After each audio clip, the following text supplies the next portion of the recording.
Voy a invitar una vez más en reverencia a la palabra del Señor a estar en pie, mis amados. Los invito al libro de Romanos capítulo 8, versículo 28, bajo el tema: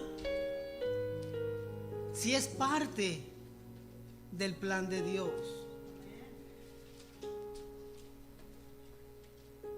Y dice la palabra de Dios, a la gloria del Padre, del Hijo y de su Santo Espíritu. Amén. Un verso bíblico muy conocido y que se ha convertido en un estribillo en la vida cotidiana. Y sabemos que a los que aman a Dios, todas las cosas les ayudan a bien. Esto es, a los que conforme a su propósito son llamados. Que es la última parte que nunca usa la gente. La gente habla siempre de, y mencionan: a los que aman a Dios todas las cosas le ayudan a bien. Pero se le olvida una parte muy importante. Esto es a los que conforme a su propósito son llamados. Diga: Señor, habla mi vida. Pueden sentarse, mis amados. Yo no voy a concentrar mi enseñanza de hoy en hablar de la voluntad de Dios. Yo quiero hablar del plan de Dios. Del plan de Dios. Porque nosotros, para lograr algo en los diferentes círculos en los que nosotros nos envolvemos, familiar, de trabajo, eclesiástico, comunitario, cuando nosotros nos envolvemos en diferentes tipos de actividades, nosotros tenemos o establecemos un plan. Y ese plan tiene la intención de que se siga, para que se alcance, para que se logre un plan. Y todos los hemos establecido alguna vez en la vida. Déjeme ver las manos de alguien que haya hecho algo sin planes. Pues yo he hecho muchas cosas sin planes. Y a veces salen bien, pero en la mayoría de las veces no.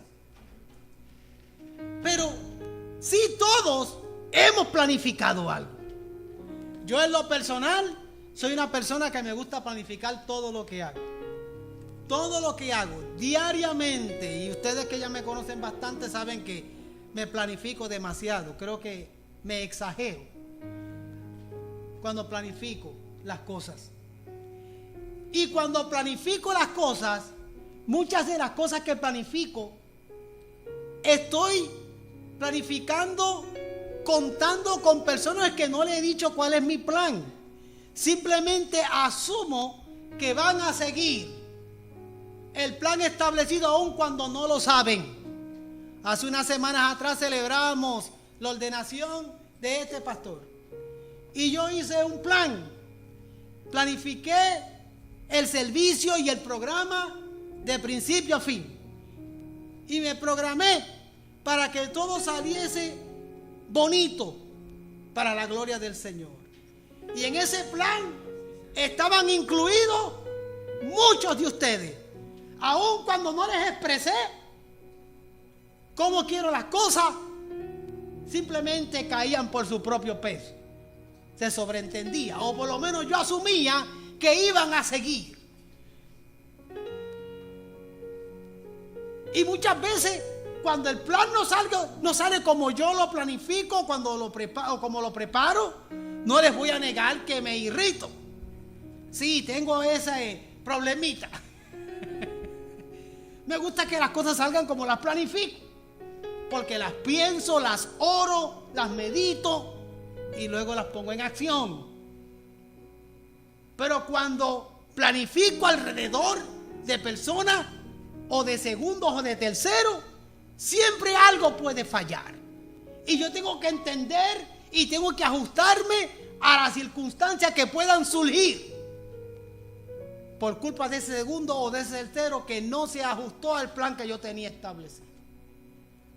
Y esos que posiblemente, como diría un amigo por ahí, comediante, cuando aquellos que sin querer queriendo no se ajustan al plan que uno ha establecido, se dan cuenta, híjole, ahora entiendo lo que quiso hacer el pastor. Si hubiese hecho las cosas así, hubiesen salido mucho mejor.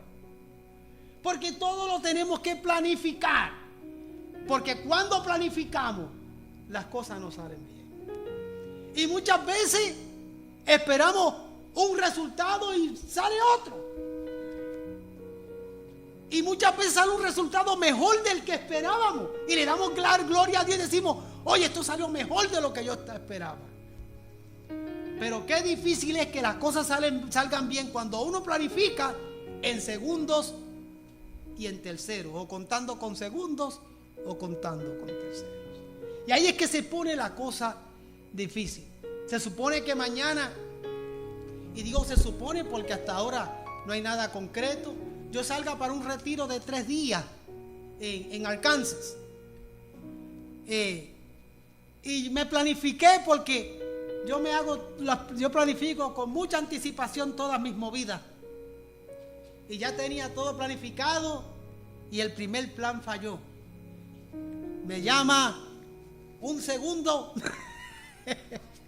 y me dice, he decidido no irme el lunes por la mañana, he decidido irme sábado por la mañana con mi familia para de una vez vacacionar. Pero como me lo dijo hace 2 días, o creo que el miércoles o el jueves pasado, pues tengo que venir con un plan nuevo. Entonces, contando con que estamos en temporada alta por el Spring Break y contando de que en Houston están celebrando un evento mundial que viene mucha gente de todas partes de Estados Unidos y de otras naciones aquí a divertirse. Es temporada alta. Yo dije, ¿y ahora cómo le hago? Pues parte del plan funcionó. Llamé a otra persona, no te preocupes, llega a este aeropuerto, yo vivo a 5 minutos del aeropuerto, te levanto y nos vamos juntos para el evento, y cuando regrese te dejo en el aeropuerto y me voy a mi casa y tú regresas a la tuya.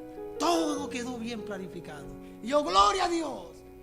Pero cuando empiezo a buscar los costos de un pasaje faltando 3 días para el evento, son ridículamente caros. Ridículamente caro. Un asalto a mano armada, algo imposible. Un Arkansas que queda aquí manejando a 7 horas nada más, 6 horas, 7 horas mal contadas, y que uno tenga que comprar un pasaje de $1,200 para un viaje de 2 horas. Eso es de loco. Pues me retiro en mi casa entonces. No puedo hacer algo así.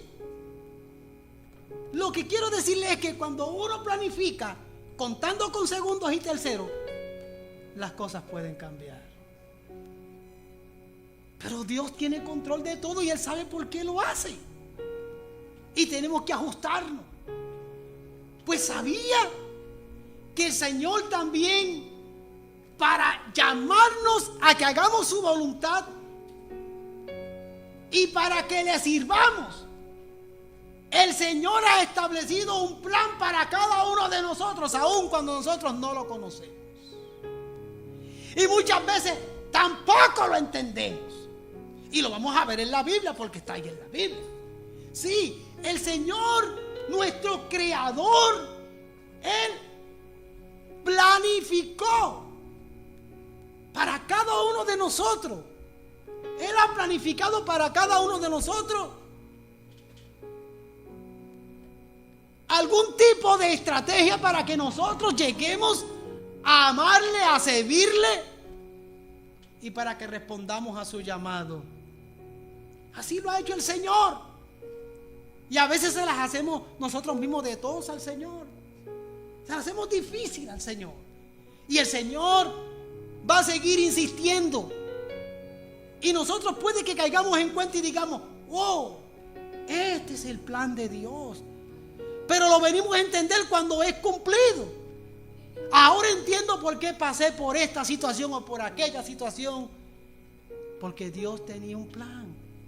Un plan que nosotros muchas veces no entendemos. Pero Él se está glorificando. Y para que podamos verlo de cerca, acompáñenme a Génesis capítulo 37. O por lo menos anote la cita y en su casa puede leerlo. Allí en Génesis 37 encontramos la historia de un joven llamado José.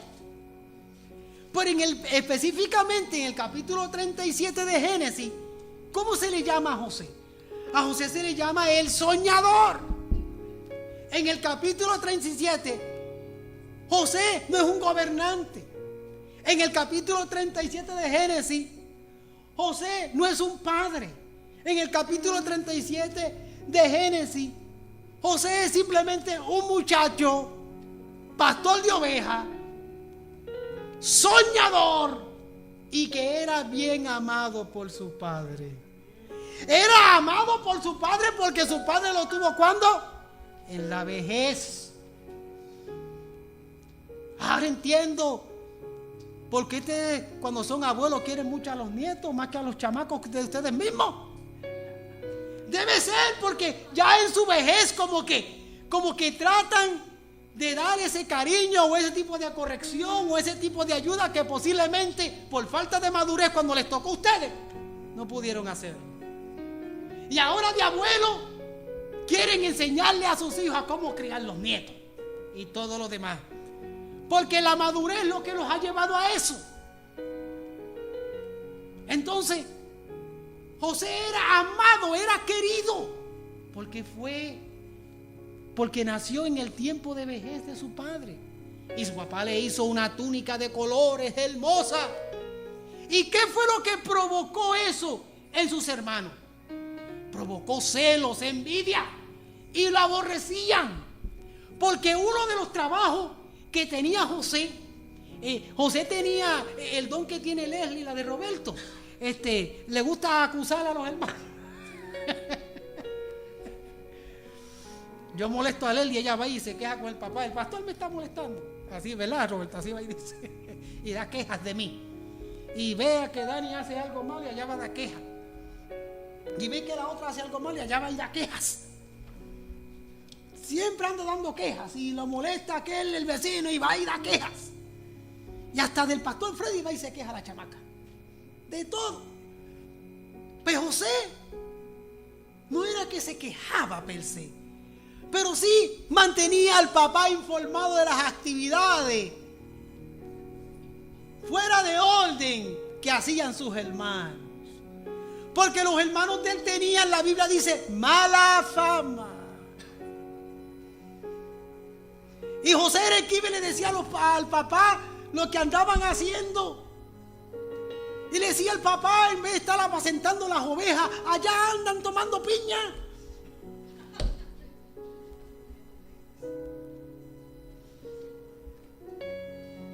Los hermanos aquí en el santuario me entienden cuando digo eso. Los que están a distancia no, pero ellos me entienden. Él les informaba a su padre de la mala fama de sus hermanos. Y lo aborrecían por eso.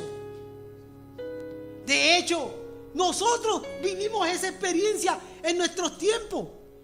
Muchas veces nosotros fuimos acusados por nuestros hermanos, ¿o no? Sí, yo viví la experiencia de que tuve algunos hermanos que en situaciones me acusaban con mi mamá o mi papá. Si usted no tuvo hermano y fue el único hijo, pues se salvó de esa.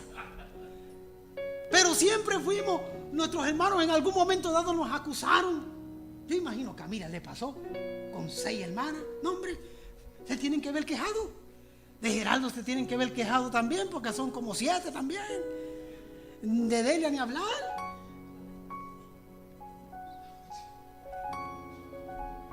Los hermanos de Juan y que son bastantes, hermanas Juan y son bastantes. Todos, de alguna manera, cuando íbamos creciendo, uno de nuestros hermanos se quejaba y nos acusaban con nuestros padres. Y posiblemente tenían razón. Pero años después le damos gracias a Dios por eso, por esa acción, porque de alguna manera nos protegieron. Si lo podemos ver así. Entonces ellos aborrecían a su hermano José. Luego, en un momento dado, los hermanos se fueron a apacentar ovejas. Y el papá le dice: José, vete y chequea a tus hermanos a ver qué onda. Y arrancó para un valle que se llamaba Hebrón, allá en Siquem. Allá llegó José. Y cuando llega allí, ya los hermanos habían puesto pies en polvorosa y se habían ido a un lugar que se llama Dotán. Y allá se fueron al relajo. Y José estaba un poquito confundido y decía: ¿dónde estarán mis hermanos? Y se encontró un hombre. Y este hombre dice: tus hermanos se fueron y los escuché decir que iban para tal lugar. Hubo uno que dijo, y no era ni familia, pero allá siempre hay uno que habla, ¿verdad?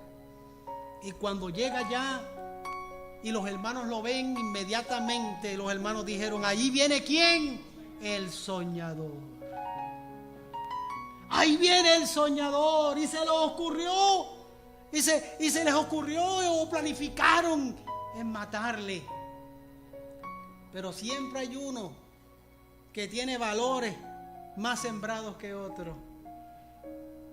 Ese se llamaba Rubén. Y Rubén dijo: no lo matemos, porque esa sangre va a caer sobre nosotros. No lo matemos. Entonces se les ocurre echarlo en una cisterna. Nosotros lo leemos, pero no pensamos ni meditamos en lo que estamos leyendo muchas veces.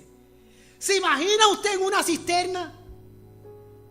O el tipo de cisterna que se refiere a la Biblia en ese entonces, que eran prácticamente unos pozos. Y en esa cisterna no sé cuántas millas de profundidad tenía o pies de profundidad tenía, no sé cuán hondo era, pero en esa cisterna estaba.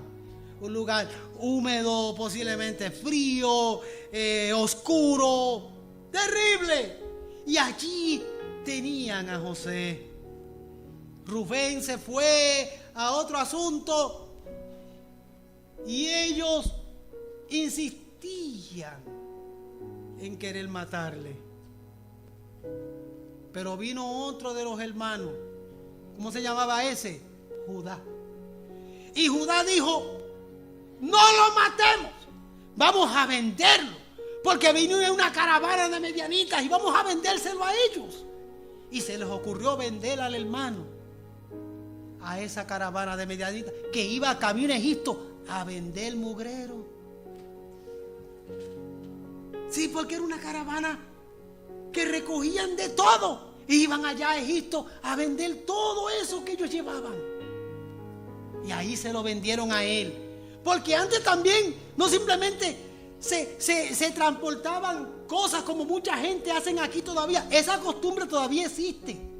Porque aquí en Houston, ustedes lo saben, cuando montamos un garage sales o algo así, vienen personas en camioneta y se llevan casi todo lo que usted tiene de un solo para ir a venderlo a otras naciones, a México, a El Salvador, a Guatemala, y lo llevan. Pero antes también se vendían a los humanos. Y José fue vendido y de esa manera llegó a Egipto. Y cuando viene Rubén de regreso y ve que su hermano no está en la cisterna, dice: pero ¿dónde está mi hermano? Y a ellos se les ocurrieron seguir con el plan de matanza, pero en esta ocasión simplemente fraguaron una mentira. Mataron un animalito, le llenaron de sangre la túnica y se la llevaron a su padre. Rubén, indignado, se rasgó su propia túnica, indignado por la situación. Pero lo que quiero que entiendan es que de esa manera fue que José llegó a Egipto. A través de una experiencia que no se imaginaba. De esa manera llegó a Egipto. Pero ¿qué pasó cuando llegó a Egipto? Lo compraron otra vez. ¿Se imaginan usted que usted lo estén vendiendo usted? ¿Cuánto podría costar usted?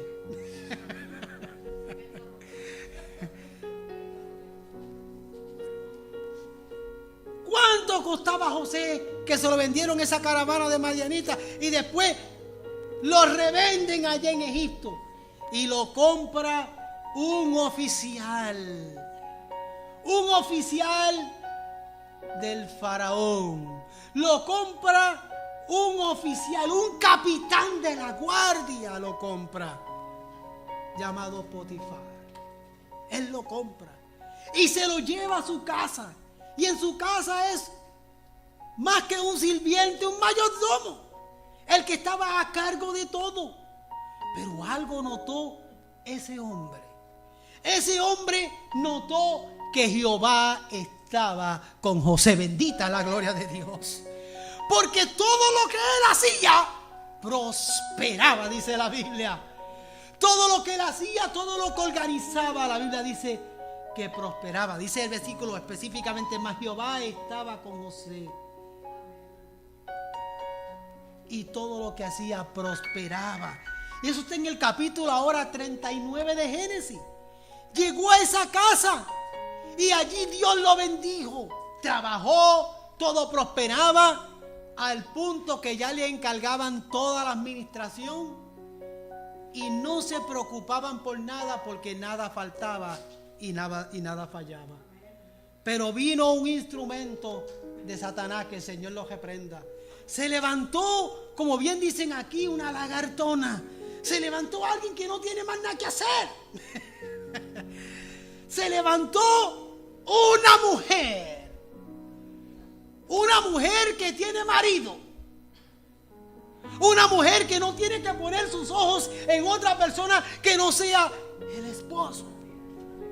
Pero cuando uno no está en las manos del Señor, eso y mucho más se puede hacer. Y esta mujer pone su mirada en José. Y cuando pone su mirada en él, le dice directamente, sin pena alguna, sin que le tiemble el corazón, le dijo: duerme conmigo. Alabado sea el Señor. Hay evangélicos que dicen: ¿a quién le dan pan que llore? Por eso es que están como están. Alabado sea el Señor. Hay evangélicos torcidos que por eso que creen esa mentira del diablo. ¿A quién le dan pan que llore? Alabado sea el Señor. Tenga mucho cuidado, porque así es que el diablo tienta. Así es que el diablo destruye gente. Entonces le dice: duerme conmigo. Y él inmediatamente le contestó y le dijo a esa mujer: ¿cómo pues? A mí me gustaron esas palabras. ¿Cómo pues haría yo este grande mal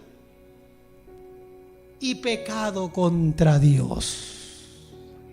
¿Cómo haría este mal o este grande mal contra su amo?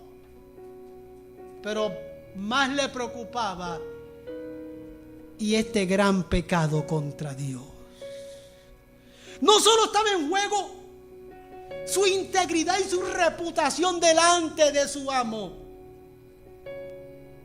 sino estaba su integridad delante del Señor, que era lo más que a él le preocupaba. Y cuando le dice eso a esa mujer, ¿qué hizo? Siguió insistiendo.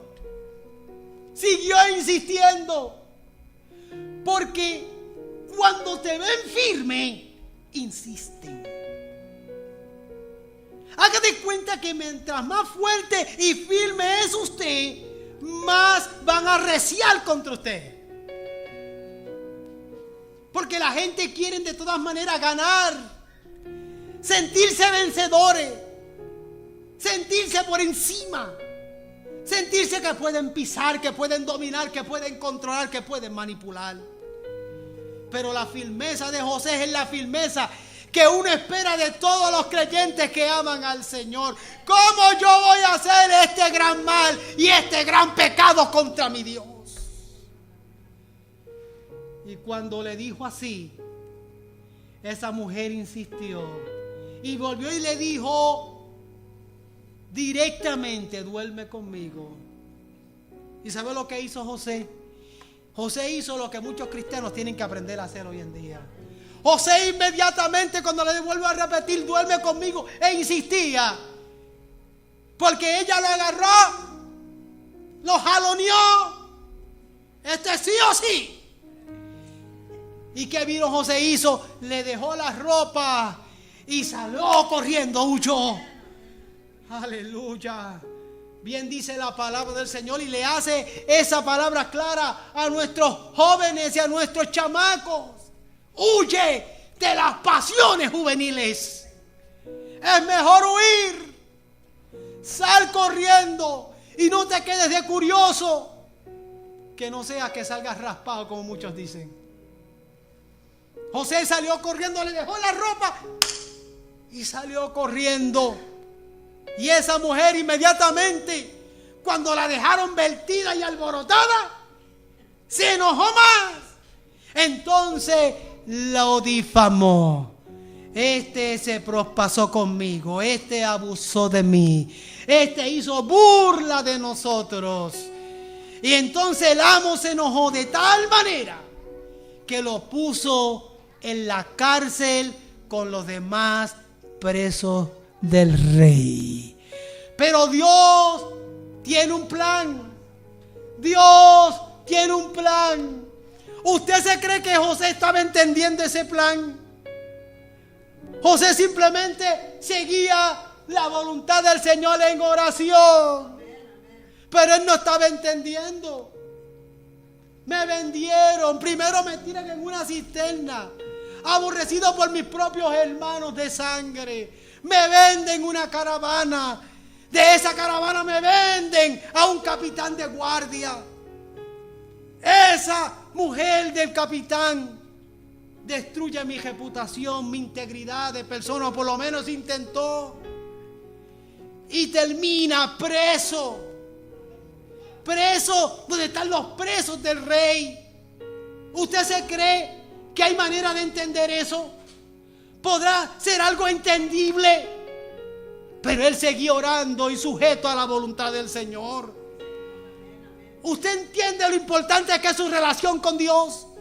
Cuando usted tiene una buena relación con el Señor, aun cuando usted no entiende, usted se calla y sigue orando y sigue en la voluntad del Señor, porque el Señor tiene control. Hay que de vez en cuando callarnos y dejar que Dios se glorifique. Entonces José se calló y siguió orando. Pero ¿qué sucede en la cárcel? Capítulo 40. Estando en la cárcel, dos presos del rey, un copero y un panadero, cada uno por su lado tuvo un sueño. Y José los vio tristes porque no entendían lo que significaba el sueño. Inmediatamente, movido por el Espíritu de Dios, José le interpreta el sueño a estos dos. Porque José tenía gracia aún en la cárcel. Aún en la cárcel él halló gracia con todo el mundo, halló favor con todo el mundo, porque Dios estaba con él. Y le interpretó el sueño a estos dos. 2 años más tarde, el rey está de cumpleaños y restituyó a su posición nuevamente al copero, pero al panadero lo decapitó, tal como lo había interpretado en el sueño José. Confirmación de lo que Dios hace cuando Él está en control de todo. Pero ese copero se olvidó de José. Pues usted no se sienta mal cuando alguien se olvide de usted, porque ese copero se olvidó de José.